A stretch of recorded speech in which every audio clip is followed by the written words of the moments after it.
Hi, welcome to my Fast Cap Show. I got my friend Raheen with us. Going to talk a little bit about education today. Good afternoon. Welcome to the show.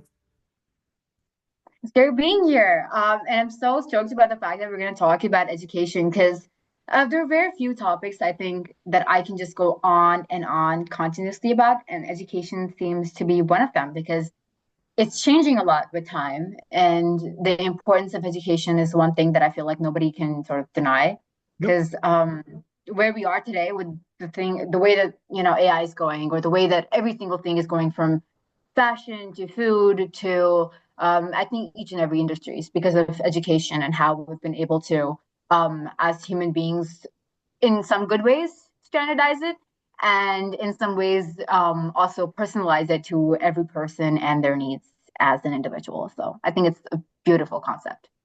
So let's talk a little bit about your education and the school that you selected and why you selected it. Yeah.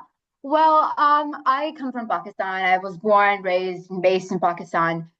And education here was no doubt, I was doing great. I was getting straight A's, but for me, it was not fulfilling. I could not ask teachers questions. I could not be the curious person that I was because I was only just supposed to read from the textbook and then write down and give exams. And that was just not my jam. I was doing great at it, but I wanted to switch to something that I felt this tickled a part of my brain, just brought out that sort of curious inside of me and fulfill that curiosity in me as well. And that's when I left conventional sort of education back in the seventh grade. And I went on a year on break, and I interviewed a lot of people that were educationists from around the world, educators that had their own schools or were working at schools. And I found the school for myself, which was the Socratic experience, which was all based on inquiry, asking questions, discussions about everything that goes on in the world. And I feel like that is what really just prepared me to be part of the world professionally, as well as I think as an individual contributing to this harmony of life.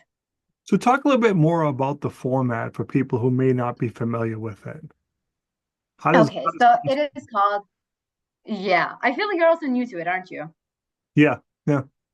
Okay. So basically, the idea of Socratic dialogue is that you take a topic, let's say, part of philosophy that is, why do we believe in a sense of community, and then you ask questions about it. And I just go back and forth asking questions like, "Hi, so what do you feel about this part of it, and then this part of it," and you just reply to it. And I think the whole art of the conversation is in the way that you ask questions. Okay. Because if you ask a very good question, you're going to get just the answer you need, and you can go back and forth. You can argue on your idea of what a sense of community is. And it is basically exploring and learning a new idea or an already known to you idea through conversation and through questions. And for me, as a very talkative kid that used to talk everywhere that I go, and I'm still very talkative, that was just the right thing. And I think it helped me explore a lot because I already had my podcast for a long time before I joined the school. But I think it helped me ask the right questions at the right moment in my life. And I think the way that AI is going these days, AI is like, oh, I'm a Gen Z, right? And even when I hear like, oh, so it's able to do that now, it I wouldn't say it scares me, but it makes me think that how would we stay connected with our humanity, the humanity that is inside us? How do we keep that human touch? And I think there is nothing more human than having a conversation between two people and having it in a natural way and getting to learn an idea within people. And I think even with I think the trick is to ask the right questions. If you're not giving ChatGPT the right prompt, you Yep. don't know what, Mhm. the answer is going to be. And I Yep. think the whole trick to even getting to utilize AI in your life in a more fruitful way is to ask the right questions. And I think it's right about everything in life. You have to ask the right questions at the right time. And I think it was not for the questions that I've asked myself at the very young person when I started my career at 11 as a stand-up comedian, funnily enough. Um, I think I would not be here today, as I've achieved a lot in life in the various fields that I was involved, and it was because of that ability that I had to connect with people and also ask questions. So yeah. So now you're looking to turn this into a business, teaching people about this approach. Tell us about that. Yeah, so I've tried to work on a lot of different things and just explore everything possible. My dad was someone that was very, involved in all throughout the process. Since I was pretty young, he used to take me to like robotics class and strawberry picking as different things to just help me sort of explore from a young age what is it that I want to do in my life and what is the purpose of my life. And when I started out, it was very vague. It was as vague as it can get. It's like, I want to empower everybody around me. And I think as I turned older, about like 15, 16, I'm 17 now. So around like a year, 2 years ago, I realized that I cannot empower everybody around me. I am one person. And even if I develop a very big network, I will not be able to do justice to everyone around me. I cannot do that.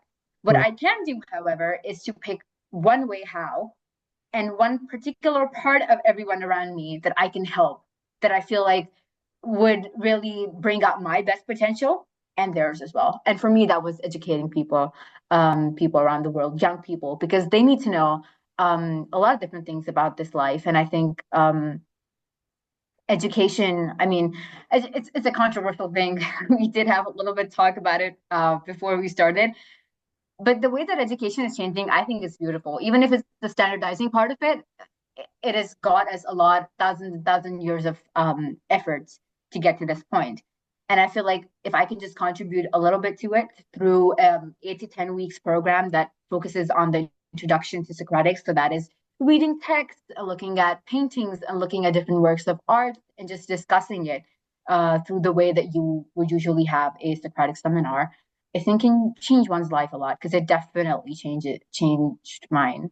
I mean, I don't think I always had the innate ability to connect with people, but it brought out the best in me. And I think it really helped me work on the things that I was not so great at, which was listening to people. Not, I wasn't a great listener, but I think now I am. So. So tell us a little bit more about the program. You said it's 8 to 10 weeks. What will people be learning in that process? Yeah, so ideally, we want to have people that are from 12 to 20 years of age. And what you're going to be learning is to how to, no, obviously, you know how to converse, but it is to converse in a Socratic manner. So you're going to learn how to inquire about ideas that you don't have clarity on, and also to build up your own ideas, to express it in words. To also, I mean, there are going to be some people that would have trouble reading some of the text.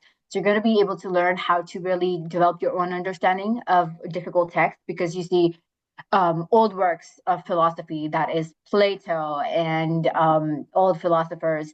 Even I think not so long ago, go back if you take some text from the 60s or the 1800s, like Montaigne, you're gonna find some trouble sort of just getting it all in and absorbing it and asking questions. So it is just taking one thing and decoding it piece by piece, to which you're going to learn to ask questions to yourself, to your peers, how to converse in a proper Socratic manner. And I think very importantly, explore ideas of life that you otherwise just ignore. I mean, everyone knows that we're going to, let's be very philosophical and dramatic. Everyone knows that we're going to die someday.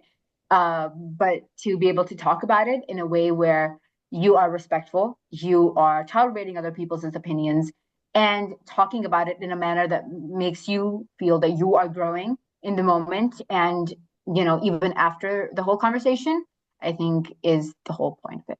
So yes. Okay, so what's the best way for people to reach out to you if they'd like to learn more about this? It is on LinkedIn for sure. So you can find me on LinkedIn, Raheen Fatima. You can send me a connection request and you can then shoot me a message and I will definitely get back to you. And if that's not the right way and you feel like I'm not getting back to you, which is extremely rarely, you can email me at Raheen, that is my name, RAHEEN Doveling, DOVELING at gmail.com. And I will surely 100% get back to you. Awesome. I appreciate you taking a few minutes to come on the show. And as always, thanks for being my friend. Thank you so much for having me on here. It was a pleasure.